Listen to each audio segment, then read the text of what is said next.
Hello everyone, welcome back to my channel. This is Miss Arni, and in today's video I'm going to talk about my new job and what basically I did before and now what kind of job I do. So let's get started. So before I got this job, I was working for a Japanese company before, and what I did was I was actually teaching English to adult students, so also known in Japan as Eikawa or Conversation English School. So what we mean by that is that we teach mainly adult, and we do have some textbooks. We do have different courses like free talk or like maybe business courses, etc. And it was a very good experience for me.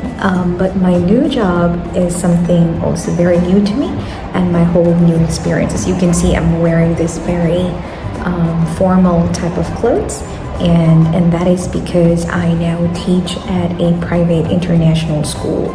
So what do you expect in teaching at an Eikawa school versus teaching at a elementary, junior high, and high school? So I'll discuss more about that, so please keep on watching. So first difference is that when you teach at a language school, so normally the curriculum is very freestyle, or it's more based on conversation. So the students are mainly let's say assigned to talk more in the class, while in teaching in elementary, high school, and entering university students, they are more focused on listening. They're more focused on passing the exams like ACAN or whatever, like maybe if they study abroad, they study IELTS or TOEIC, etc. Also, the second difference between the two is that for the language school or conversation school, you mainly have private students. So the lesser the number of students inside are, it might feel more comfortable for you as a beginner teacher, because you will have like more of like a private class together with a student. However, in teaching like international schools with younger students, basically they cannot be in privates.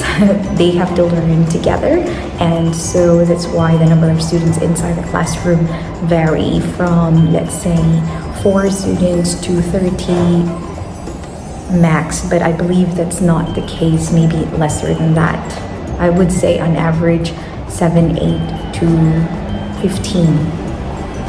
As I mentioned before, so language school students are mainly paying for their own tuition fees for specific reasons. They have their goals and they have individual goals, and I think that's why they are advised to take private lessons at language schools. However, in international schools, we do have a curriculum that we follow, so that is designed mainly to either, like to actually hit some specific targets, let's say speaking, listening, writing, and grammar. Yeah, I think they're more focused on the grammar. Okay, so another difference is that they do a lot of course, because they're younger, I mean, in the international school, they're younger learners, so they do a lot of activities that requires movement. However, in a language school, you don't necessarily have to do it, and they do have some textbooks already prepared, so that it's just more of like a conversation between you and the students.